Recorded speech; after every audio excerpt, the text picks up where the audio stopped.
So after 7 years and 28,000 rides, I realize I've been evaluating my rides, choosing my rides the wrong way, and it's cost me a lot of money. So what I'm going to do in this video is share with you a different way that I've learned to evaluate my rides. So on Saturday, I was, when I drive, it feels like I'm the only driver on the road, right? I pick up a passenger and boom, they're giving me another ride. And I've always based my selection on how long would it take me to get to the next ride. If it's, 10 minutes away, I would take it. If it's 20 minutes away, I wouldn't take it. But then I started to look at it in a whole different way. So in this video, I'm going to share with you how I captured the data for 20 rides and used this new evaluation process. And stick around, I'm going to show you how there's a difference of 4 times between good rides and bad rides. So stick around, we'll get right into it now. Hey everybody, it is Jake Ritter with the RideShare Guy. Drinking my coffee, making a video. Pretty excited to bring this to you guys because this was like a very enlightening process I went through. So it's always been how long is it going to take me to get to the next ride, right? Like a 3-minute away was like, definitely that's a ride I would take. 20 minutes away, I would definitely not take that. But as you're going to see, that's not the only part of the equation when it comes to figuring out profitability. So number 1, the new criteria. So I started to think, instead of just looking at the time it takes to get to there, let's say it takes 3 minutes, and then it's a 15-minute ride, that's a total of 18 minutes. And now Uber's also giving me how much they're going to pay me. So I can take how much they're going to pay me and divide it by the number of minutes, and that'll give me a figure. And then I can compare rides. And I can also calculate, pretty quickly on the spot whether a ride is worth it for me or not. So that's the new criteria. Quickly calculating how much I'm getting paid per hour based on the information that Uber gives me right up front. So number 2, testing the criteria. So what you see right here is a screenshot of 20 rides, right? Which I did on Saturday, which captures, as you can see, how much they're going to pay up front, and then how long it's going to take to get there, how many miles it is, and then how long it's going to take me in minutes, and how many miles that's going to be. All right. So I'm not really interested in the miles. I'm interested only in how much am I getting paid for my time, Because whether I'm driving through town slowly or I'm driving on the freeway, the gas mileage is about the same. So all I'm really interested in is how much am I getting paid for my time? So number 3, evaluating the numbers. All right. So what you're seeing here is a spreadsheet that I created based on the 20 rides. Now, what you'll see at the bottom, right at the bottom, is the average per hour revenue per ride. So for 20 rides, it was averaging about $20.98. We'll say $21 per hour. Now this is before the boost, and this is before tips. Okay, so there's no boost included in that figure, and there's no tips. All right. So the average ride that Uber was giving to me pays $21 per hour. But if you look up, you can see that the lowest was ride number 16, which paid me $10 an hour, and the highest was ride 11, which paid $32.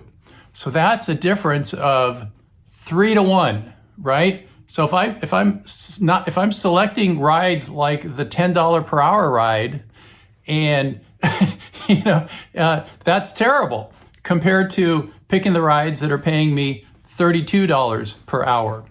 And then the next over to the right, you can see with boost. So I had 5 rides that had boost. And you can see when you add the boost to ride number 4, I'm getting paid $43 per hour. Again, comparing that to a low of $11. That's a factor of 4, right? So you can see the importance of selecting the right rides. Okay, so pretty powerful stuff is what I'm trying to share with you here.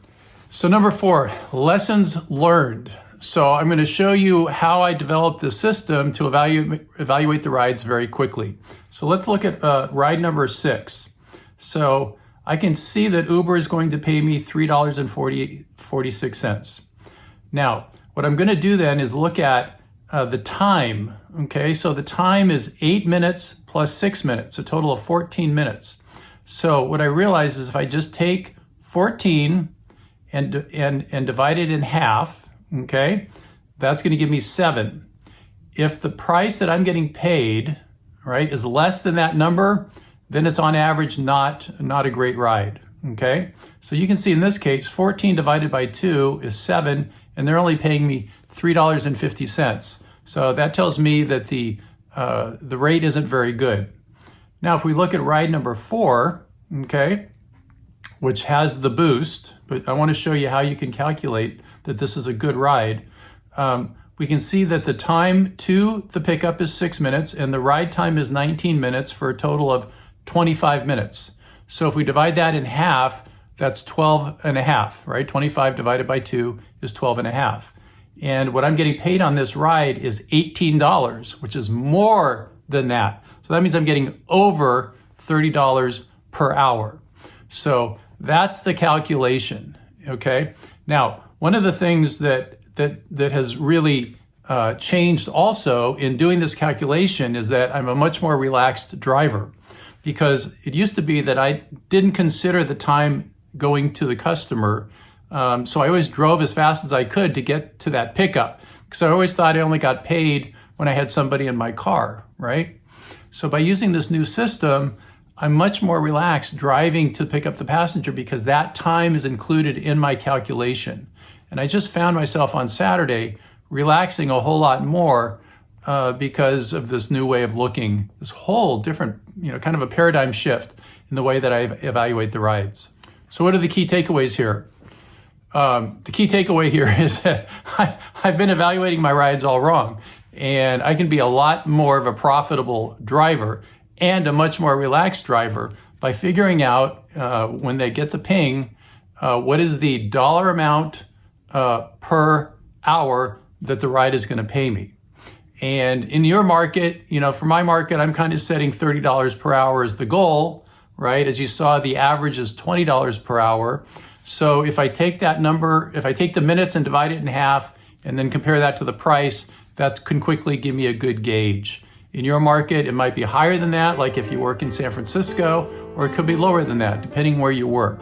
But you get the point. You gotta work out your own calculations. And this really only applies when it's really busy, right? So like at 4 in the morning till about 8 in the morning, I just keep getting pings, right? So I can be selective. If you can't be selective, this doesn't really apply. You're gonna take whatever rides you can get. But if you can be selective, boy, this sure makes an impact on your bottom line, okay? So there you go. Hey, this is Jay with the RideShare Guy. Hope you found this valuable. If you did, give it a like. If you haven't subscribed yet to the RideShare Guy, go ahead and subscribe. We bring out great content almost every day to help you become a more profitable and a better driver, whether you do rideshare or you do delivery, all right? Y'all go out and have a great day. Take care of yourself. Bye for now.